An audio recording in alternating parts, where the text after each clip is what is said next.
Good morning, everyone. Welcome back to another episode of Mind Split Cafe. Good morning, Matt. How are you doing? What's going on, guys? What's going on? Good It, morning. it looks a little early over there in California. It is early. It is early. Well, thanks for joining us. Today we have Dr. Foti out of New York with us. Dr. Foti, you want to introduce yourself, give us some credentialing and a quick little rundown of what we're going to be talking about today? Yes, yes, and thanks for having me. Yeah. My name's Dr. Michael Foti. I'm out here in New York. I'm a clinical assistant professor of internal medicine, so I'm an internal medicine physician by training. And today I'd love to share my story from the front lines of COVID-19 when the pandemic first came. At that time, I was in my first year of training, so it was definitely a very chaotic time for me, and how some of kind of the darkest moments of my life. And so I'm going to be talking a lot about mental health among healthcare professionals. Yeah, absolutely. That's kind of a topic we really haven't touched on. I know Matt and I kind of ask questions to a lot of our clinicians at the end of the show or in the episode, asking how they deal with the baggage that they try not to bring the baggage home. So we have never really gotten too far into this topic, so I'm pretty excited about it. Thank you. Yeah, excited to talk about it. Yeah, no, absolutely. So let's get going. Let's talk about when the pandemic started, where you were at, what you were doing, and how it affected you. Let's start there. Definitely, definitely. Yeah. So, as everyone knows, the pandemic arrived here in the spring of 2020. And at that time, I was in my first year of training as an internal medicine intern, is what they call it, or first year resident. And again, I was in my first year of training. So, obviously to have a pandemic, unprecedented for 100 years, a lot for anyone, even up to an attending physician, never mind someone in their first year of training. And just to give some context, these were 12 to 16-hour days. You were keeping your PPE and N95s on all day. And the most unfortunate, of course, seeing, suffering and death among 30 and 40-year olds, very young people, people close to my age. It was very difficult, responding to emergencies in the hospital every hour, having to be a part of that decision of whether someone needed to go on a mechanical ventilator. And this was, every day, all day for months. So that's really where I was at that time. To add to it, around the same time, my mother unfortunately passed away suddenly, to what we later found to be undiagnosed stage 4 lung cancer. Wow. She was her smoker her whole life, and but she had been well up until that point, and unfortunately, at the age of 54, passed away pretty suddenly. So it was a very rough time to say the least. Yeah. Yeah, no, Yeah. no kidding. And first of all, sorry for your loss. I know that's a Thank you. difficult. I've lost a parent myself, and it turned my world upside down. So I'm, sorry for your loss. you too. Thank you. Yeah, and so it kind of seems like there's two sides of this. There's the mental health worrying as a person, as a human, like I'm gonna get COVID, or am I gonna get sick? Am I gonna be in this hospital bed? And then there's also the side of seeing young people suffer and lose their life to this. So it's kind of a diabolical mix you got going on there. It's not just straightforward. Yeah, I mean, there was an obvious fear every day of just to go to work. I mean, for myself, and then obviously I didn't want to bring it home to my wife. So there was like that dual fear there. And then going into work, I mean, the adrenaline kind of pushed you through, but it was just I saw things that I never thought I would see. I witnessed things that, and I never thought in my whole career, and just the frequency of it, right? Because even at that point in my training, I did have to make some of those tough calls and calling Yeah. family members and whatnot. But just the frequency of it, this was all day, every day. And then just how young these patients were, it broke my heart.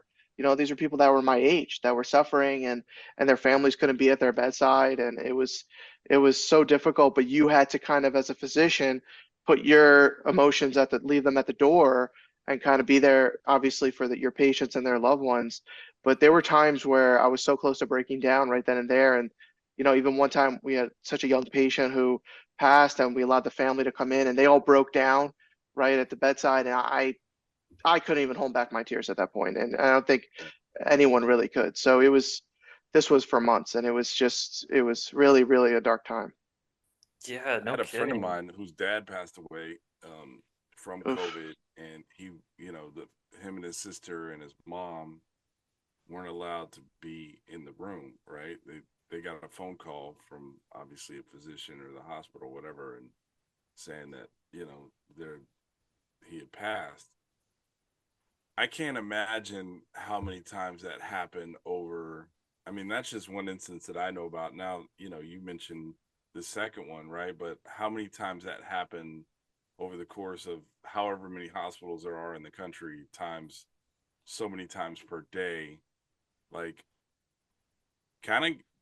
I mean, you were allowed to be in those rooms when it happened, right? Where obviously there had to be some sort of fear from them, right? Because they're about to pass. They kind of knew they were kind of at the end, and now they don't have their family around. Kind of talk about the emotion in that room. Like, were they asking questions? Can they please see their family? Like, what? Good point. That's got to really tear on your heart.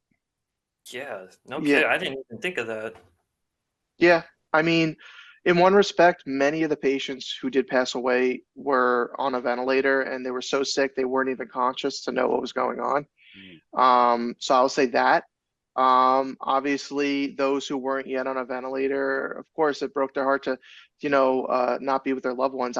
There was countless times where we had the same couple, married couple, in the hospital in different rooms, wanting to Yeah. just see each other, right? And they couldn't even see each other. And in one instance, one of the spouses passed away and never got to see their other loved one, and they were in the same hospital and physically couldn't see each other. So Wow. yeah, it was happening. And an amazing story that I talk about often when I give a lot of these talks is one of our attendings always made it his mission. Again, you can never replace a family member, but he always made it his mission without even really saying a word. It was just something he felt, to go to their bedside and hold their hand while they passed away, because he didn't want them to be alone. And it Wow. really struck all of us. It was so heartwarming, and I started doing it myself because I wanted to join in on that, because I knew how important it was. Again, we can never replace their loved ones, but we didn't want them passing away alone, ever. Yeah. Yeah. Yeah, no, That that's was awesome. That's actually very phenomenal. that's Thank commendable. you. Yeah, for sure. Thank you. Thank you. Yeah. So, I got $1 million question for you, and I think our listeners and Matt are kind of thinking the same thing. How did you yourself deal or compartmentalize these things that you're going through your head when you're at work? How did you break away from it all to perform your duties? And then, does that make sense? Sorry, my question's kind of No, worded no, a little weird. no, not at all. Yeah. Well, it's twofold. So in one respect, as I kind of mentioned earlier, it was just adrenaline. When I put myself back in where I was at that moment, and I just knew the, these were my patients, they needed me, and I knew what I had to do, and I just did it. Like it was just like kind of a duty. Like I knew what I had to do, right? And I just didn't think about myself, the emotion behind it. But then on the other side of it, I did come home and oftentimes break down right in front of my wife, who really helped me and was there for me, because in the moment there at home, it all then came rushing down on top Yeah. of me. And I'm human, and we're all human. As and I talk about this a lot, as doctors and nurses and PAs and everyone in the healthcare field, we're almost expected to be robotic, to not to and to be Yeah. perfect. But I'm a human being. This is going to affect me. I tried my best not to break down in front of the patient and on the phone with family members, but the times where I had to call a family member to tell them that their husband said that they love them, because they couldn't get on the phone to tell them themselves because they were too sick or they were on a ventilator. How could that not affect someone? I mean, I trained to be a doctor, but I'm a human being, right? So Yeah. yes, it did affect me, but it's you did what you had to do. Does Yeah, Let me ask you absolutely. this. I mean, obviously you're a doctor, you train for life and death experiences and so forth, and they put you through the rigors in school, but does that time period, does that still affect you? Does it still haunt you, like, as far as, I mean, this was your first year as an intern, so to speak, and you just went through the first It's- pandemic in 100 years, and this is your first day on the job, right? Yeah. Does yeah. it still haunt you in a sense? Like, does it still affect you? Do you carry it with you, or do you feel it made you stronger, or is it something that you kind of need to maybe go see a therapist about to kind of release some of that baggage? Like, I'm trying to get an idea of, do you still carry it with you? So it's a great question, and I'll tell you my answer is pretty deep, but I'll say in one respect, just to answer it quickly, and then I'll get into it. Hmm. I carry it with me every day. I could see the patients' faces every day. I remember their faces, their names. I remember the rooms they're in. I could put myself back in that room every day.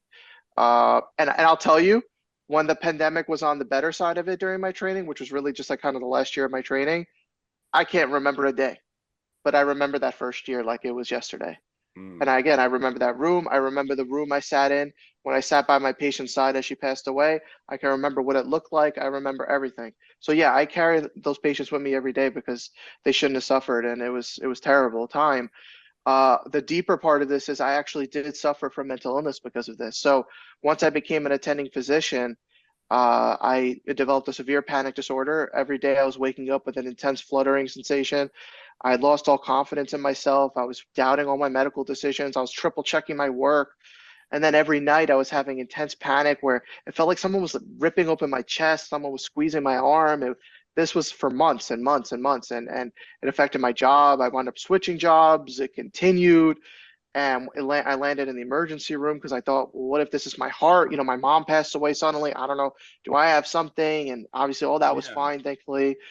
But yeah, it did. I developed severe anxiety. I developed pretty severe depression as well. You know, I shuttered away from my son and my wife, and I stayed in my basement for days upon weeks. And Wow. it was pretty bad. It was a pretty dark time. This was a couple years ago, but thankfully, I got the help I needed. I saw my doctor. He started me on an antidepressant. I started seeing a psychologist. I put in hours upon hours of work. I was seeing a psychologist weekly. I took a medical leave from my job and I just put in the work on me. I was like, I got to deal with this. I got to take care of myself right now because I took care of so many people for so long. I Hmm. never processed all of this that I had seen. I never really processed it. And I had to just stop. I told myself, yeah, you just need to stop and take care of yourself. And I did. Took that leave. I saw the psychologist every week, and I can tell you I'm so much better for it. Let That's me ask you awesome. this, because I come from like an athletic background, right? Like Mm. sports teams, and I played collegiately and professionally, right? And I guess the question I have for you is, when you took that step away and you were seeking that treatment to better yourself, Yeah. did your colleagues, how did your colleagues react? Did they kind of say, did they kind of look at you like, hey, good job that you're going to get this treatment for yourself? Or did they look at you like, come on, buttercup, suck it up? Like, Yeah. because it could go, depending on, I guess, the age, or experience. There's going to Yeah. be some physicians that are like, yeah, that's not the worst that you'll ever see. So why are you doing this now? Or there's some that might be like, hey, you know what? Pro mental health and mental wellness, it's good that you're going to go see somebody. So I'm just kind of curious to see what kind of response you got from your colleagues when you were like, I need to take a step away to better me. Yeah, I mean, I got to tell you, for most of my colleagues, I didn't feel comfortable approaching them. And this is a big part of the stigma that I talk about, where, we don't feel safe enough to talk about this. We worry Mm-hmm. about our job. We worry about whether it's going to affect our career. And thankfully, in the medical field, we're kind of combating this now. There's a lot of work being put towards physician burnout and physician wellness. I told my employer and my manager and all that, and I was really just offered, hey, you could take a medical leave, or what else really can there wasn't much. There's not a lot of built-in support for this, is what I'll tell you, Yeah. right? I And guess that that's was Every, what I was trying to get at. What kind of yeah. support did you have? Did you have any support when you decided you needed to take this break for yourself?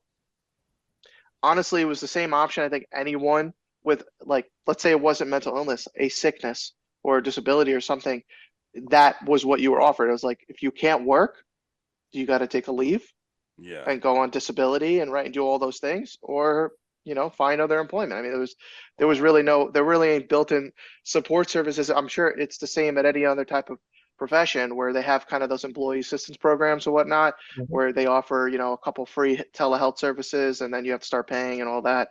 But something that I'm working on is hoping to really spread awareness and get these services built in, especially for healthcare providers, where there's almost a campaign for it at their jobs, where we say, hey, you need help, we have these services built in for you, so they feel safe enough to speak up, right? I mean, Is there a because union with physicians? not that I'm aware of. I don't believe so. But I think we all just need to speak up. I mean, the thing is Yeah, that agreed. the culture of medicine for decades, and I'm sure you've heard this, even whether you're in the medical field or not, this kind of like push forward, back in my day, we worked this many hours in a Yeah. row.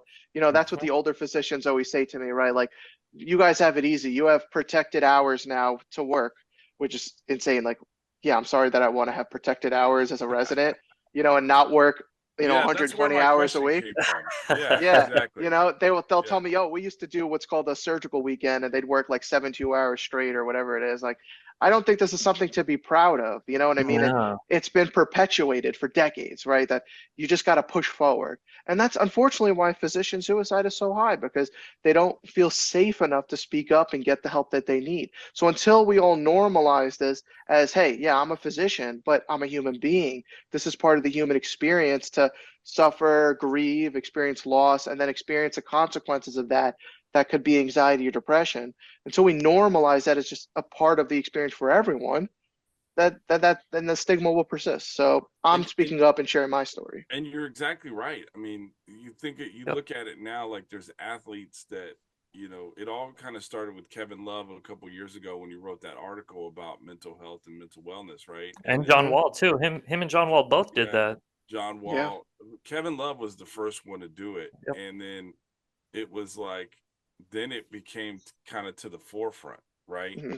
Because I'm from the school of looking back, like, hey, we just pushed forward and we just went through it. Everybody's going through it. You just gotta, Walk it off. walk, shake it off. Yeah, exactly. So I think what you need to do is you need to find somebody to be an advocate for it, like somebody that's kind of like a Dr. Phil. I know he's not a real like, but you know what I'm Hmm. saying? An Hmm. advocate that has a platform that can really talk about getting this to the forefront, to the limelight. But then also what you also have to do is continue to preach, not preach your message, but to continue to talk about the message, to get it out there, to where if enough people hear it, then obviously it's going to change, because it has changed with athletes, right? They're giving Hmm. a little bit more tools in the belt, so to speak, to kind of Yeah. combat what they're going through. And Well, and Matt, to piggyback off that, from what I understand, a lot of sports teams, I think baseball started with it professionally, are actually employing psychologists or some sort of therapist for the colleges do it. players. And Colleges I do think that needs to be implemented with doctors too. Because I it. Yeah. mean, one of my questions, and we kind of already answered it, was did they have any system in place for the physicians during the height of the pandemic where it was the worst and you guys were seeing the most? Did they have anything in place to help you guys in your team, your staff? But it kind of sounds like they didn't. Not that I can recall, and it was, so chaotic. You're coming home late, waking up early in the morning, going at it again. I wouldn't even know whether I would have been able to or not. Yeah. We were so short staffed, you couldn't, we were having what we were called crisis staff come in. These were doctors from the community and from other hospitals coming in and giving emergency privileges just because we were so short staffed. I mean, how would we even have the time to take care of ourselves during that time? It was almost impossible. But I will Yeah. say that there's work being done on this. I'm not sure if you know, but there was a physician. Her name was Dr. Lorna Breen. She, at the height of the first wave of the COVID pandemic, unfortunately took her life. She was an emergency medicine physician, and now they're trying to put it through the Senate. It's called the Dr. Lorna Breen Provider Protection Act, which is going to give grants to hospitals and healthcare facilities who campaign on mental wellness and start these type of centers to help provide services for doctors and anyone in the healthcare field. So there's work being done, thankfully, but we do need to speak up across the board. I've been on several, podcasts and nationally, regionally, trying to just literally just share my story. Like, that's all I do. And I'm actually in the works of, hopefully this summer, I'm going to be self-publishing a book that literally details my experiences during that time, to just share my story and talk about this, because I just want to get my story out there. Yeah. Yeah. Absolutely. Well, And we should definitely do it. when your book Yeah. launches this summer, then definitely we'll have you back. Let us know and we'll help kind of promote it. But Thank you. um I think that what you're doing All right, well, let me ask you this. Are you now a attending physician at a hospital? Did you go back to work, or did you just kind of get out of the field altogether? What are you doing now? I'm full-time teaching actually. Yeah. Yeah, I don't have that that itch to get back into practicing. And it's kind of like twofold. One, I love teaching. I've always loved teaching. I always did some aspect of teaching even when I was practicing. And I just love it so much. So I really don't have that like wanting to go back to practice. I love it so much. But the other part of it is I don't feel that healthcare or the system of healthcare is at a In the place where right I want space? to join Yeah. back into it. Until the system is very much, and you'll hear a lot of people say this, the system's broken right now. Hmm. And until that's fixed, I really don't have that itch to get back into it.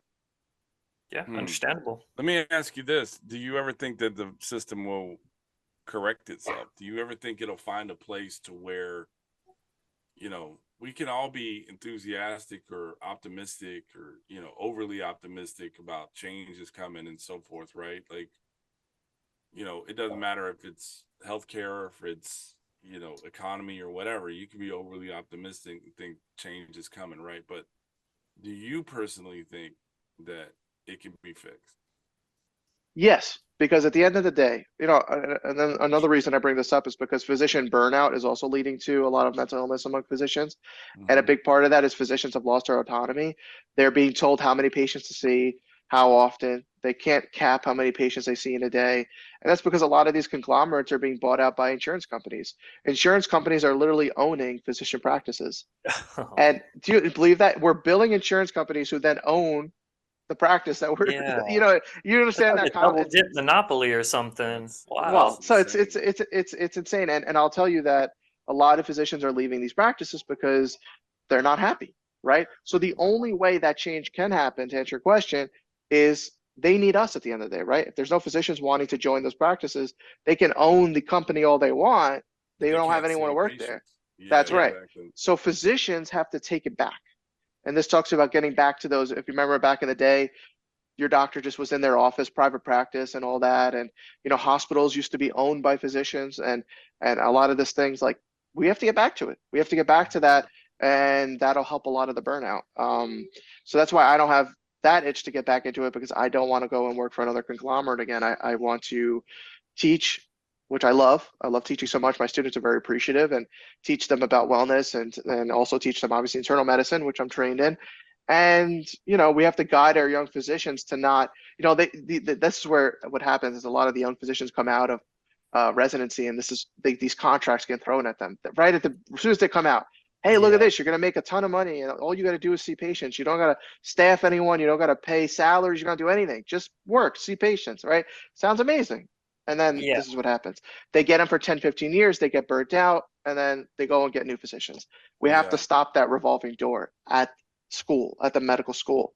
And Well, that's what I'm trying to do. yeah, well, you're a teacher. I mean, you can kind of be like, hey guys, this is this is First line of this is what you're defense. looking at. Like, don't be enticed by the six-figure contract. Like, Hmm. that's basically you selling your soul, That's like, what I'm trying to tell them, 100%. Don't yeah. sign on that dotted line until you read it in full. And, I share my experiences, and that's all I can do. And I try my best, but we got to take it back.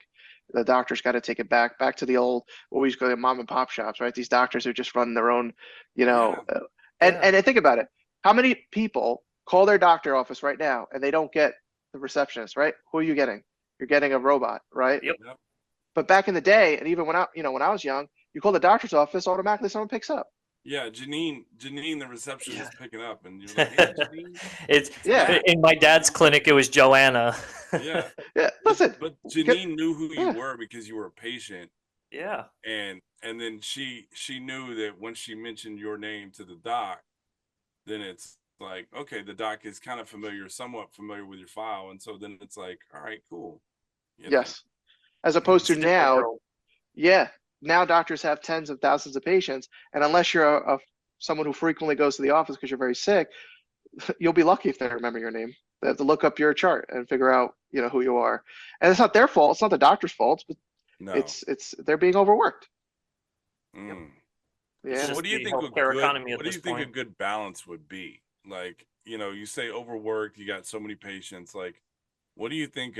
Like, if you had the magic wand to fix everything Mm. at that moment, like, how many patients do you think a doctor should see a day, and to kind of combat that burnout or No more than frustration? no more than 15 in a day.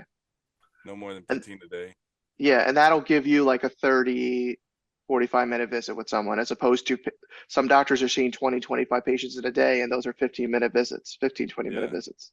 So Yeah. I don't want to like, point out that like my dad was like not seeing his patients or anything because he was very loved in the community, but my dad was Yeah. seeing like 60 patients a day at one point. That's insane. Yeah. It's a Yeah. lot. It's a lot. And I know I've heard those stories too. That's like And kind this of is the a other, 5-day work week or a 6-day work week? usually 6, sometimes 5.5. It depends. Well, what they do now is they call it patient facing hours. So it's how many hours you're actually seeing patients. And so you kind of, it's built into your contract. But I think the kind of also the fix is it doesn't have to be just a one doctor in the one office. Even if it's two, three, four, five doctors, but they own the practice and they dictate that. And they Yeah. dictate, and I think Yeah. patients will be happier and doctors will be happier. Everyone will be happier. Maybe not those insurance companies who own those big groups, but they, It's all sorry, right. this They make is, enough. They make yeah, enough. It's all right. that's right. Yeah, don't That's get me right. started on big insurance and big pharma. Like, Yeah, yeah, I think, I know. yeah, don't even get me. I think big pharma is in place to keep people on medication. Like, it Oh. just, that's, We got, that's just we got, my personal opinion. That could be a whole nother episode. I was about to say that's a yeah, whole nother episode, huh? Yeah. probably, yeah, Yeah. yeah, yeah. Yeah. Yeah, we just got to get back to people helping people, I not love that. corporations. I love Yeah, that. I agree with that. Corporations are changing the landscape of things for the normal people in life. Yeah, listen, it swallowed me up and spit me back out, but I'm happy to be standing here today, and I'm in a great profession. I love what I'm doing, And where do you and teach? Where do you teach? yeah, I'm at Toro College of Osteopathic Medicine. It's in Middletown, New York. We have 3 campuses. I'm at the Middletown campus. We have one in Middletown. Harlem, and we also have one out west in Montana that just started. Actually, they just Oh started wow. their first class. Yeah, Wow. yeah. Now, So it's pretty do you cool. teach? I mean, obviously there's telehealth now, so there's obviously Yeah, Zoom where you yeah. can take Teaching. a class. Do you teach Yeah. any classes there in Montana? No, so each campus has its own faculty. I mean, Okay. we discuss, the curricula with one another, make Yeah. sure that that's all good. But each campus then has its own faculty. Yeah. Nice. Yeah, And yeah. So what level do you teach? I Like where? teach the first 2 years. Okay. So I do several things, but I teach their physical examination course. I teach in that course where I help them learn the skills of physical examination. I teach in their second year course where we teach them how to clinically reason. So now put it all together and figure out what's going on with the patient, basically. Um, and then I also run the program. So there's a program at medical schools. It's called a standardized patient program. So these are basically actors who act as patients to kind of help medical students. They have simulated encounters with the patients. And so I run that program where I train them, recruit them, hire them. And then they have these encounters that are graded where they go in and can practice these skills. So I So do that as well. basically, it's a bedside manner type thing Yeah. where, like, you hmm kind of help ease them into dealing with difficult situations or difficult patients or whatever, right? You just kind of, hmm yeah. That's 100%. There's a funny video out there of this doctor who goes back to like when he was a student and acts these encounters out, but it highlights. I actually show it to my standardized patients, but it highlights what I try to teach them is that so when they have these encounters, right, it's very much like a test. So you're standing at the door. It says, you may enter the room and all this stuff, and then when they have 2 minutes remaining, it's like 2 minutes remaining. There's an overhead. So what tends to happen, and this is where I come in is let's say they're getting a history from the patient and they say, can you tell me about your family history? Oh, yeah, my mom unfortunately has heart failure. Okay, and your dad? Right? Like it doesn't say like, oh, I'm so sorry. You know what I mean? Or if they say like, oh, Yeah. yeah, my father just died last year. What do you do for work? Like, you know what I mean? Like they're There's no so, empathy. Yeah, there's no, yeah, yeah, yeah. I get And it. And it's really, it's just that they're in this test mode and they want to gather all this information so they pass. But I as part of my job try to get the empathy out of them. So that's what I do. I Yeah. mean, to be honest, I feel like that would be a difficult thing. Not the empathy part, because as humans, we have that component to us with our Hmm. cognitive thinking. Like we already have empathy ingrained in us, Right. but it's kind of hard when you're being graded. You're there for a specific reason. So like, I understand where the difficulty would be having bedside manner those first couple years when you're trying to get all this knowledge and then implement it at the same time. So yeah, I could see where that would be an issue. It's kind of entertaining to see it, but yeah, I could see that Eh, being an issue. Hey, Yeah. they should try podcasting because trying to get information out of a guest organically within the time frame that you have, like, Yeah. and make it I hope I hope I haven't been that difficult then. oh no, No, not at all. I'm over here sweating and stuff. Like you're probably one of the most difficult guests we've had. So, Oh no, no. but no, I'm kidding. But I know. but it's I can understand where that can be, it can be daunting, but I think with professors like you, that kind of had that real world experience and now are like, hey, my place is to be in the classroom to help combat the issues that I saw when I was there. I think you're Hmm. doing God's work, and I think Thank you you.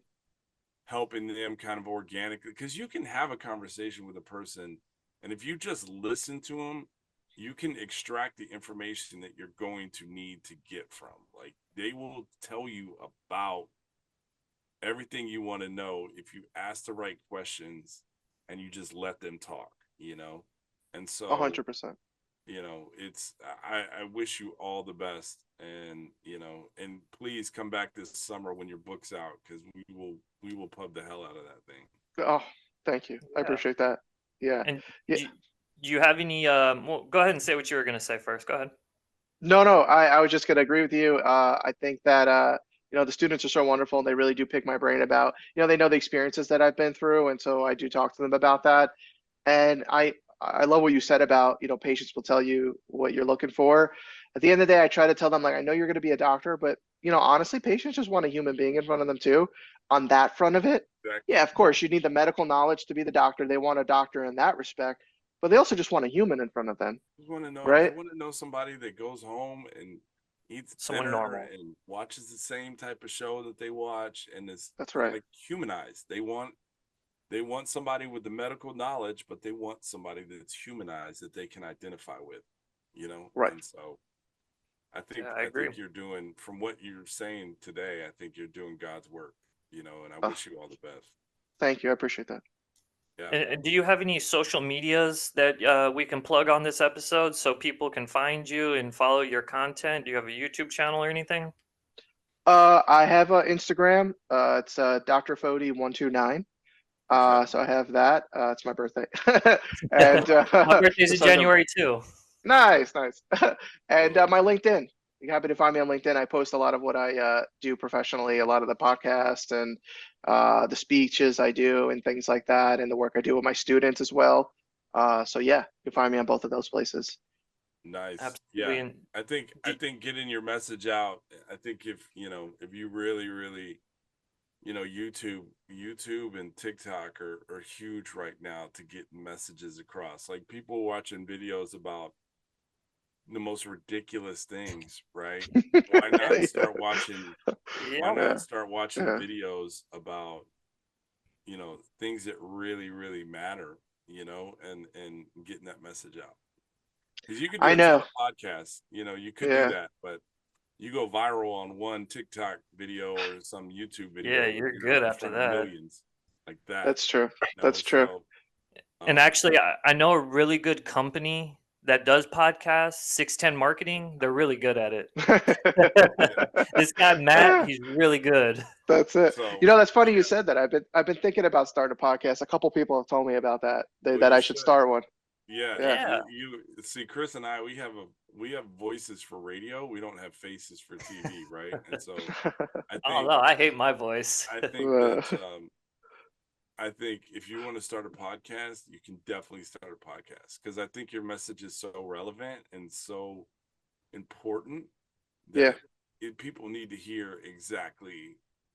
You would do a podcast not to become famous, like a lot of Right. podcasters kind of want to become. Yours would be a genuine message of trying to help people, and I think that would catch on, you know, a lot quicker than somebody just talking about their cat and Trying to get monetized. so Yeah, no, I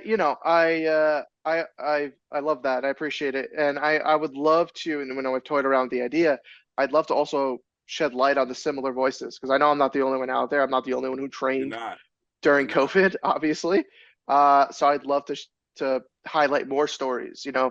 Sharing my story I've done, and I'm going to continue to do. My book is going to get very into the details of very much more detail that I unfortunately don't have time to today of what I experienced during that time, and that'll do that, and that'll be great, and I can't wait yeah. for that to get out there. But I want to highlight other people's stories, Yeah, because the more people speaking up about this, like I said, the more it's normalized.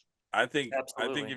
if your book is coming out in this summer, I think, and this is just professional, you know, opinion, I think that you should start working on your podcast and getting it lined up, and then launch it maybe a week or two, maybe a month before your book. You won't Mm, have a great deal of following, but what you can do is it's piggybacking on that book release, right? And right, so right. now people are reading your book. What are they going to do? They're automatically going to search for new content from you, and so Mm, they're going to find your podcast, and mm, it's going to come right into play, right? And then I think, again, tell the stories of other physicians that went through what you went through, but then also contact like people like local government, representatives, like a senator or house, anybody that votes on any of these bills, um and just swing for the fences there. these yeah. these congress people or these congressmen, all they want to do is get their message out, right? They want to see their face on it, so Yes. they'll do it, and then you can hit them with the real world questions, like, why isn't this changing? Like, there needs to be we're demanding change for this, put them I on the appreciate spot. that advice. Yeah, I really Yeah, appreciate that advice. Thank Yeah, you. being the yeah, voice of reason, I think would be key with what you're trying to accomplish. I think being the key of reason, or the voice of reason, sorry.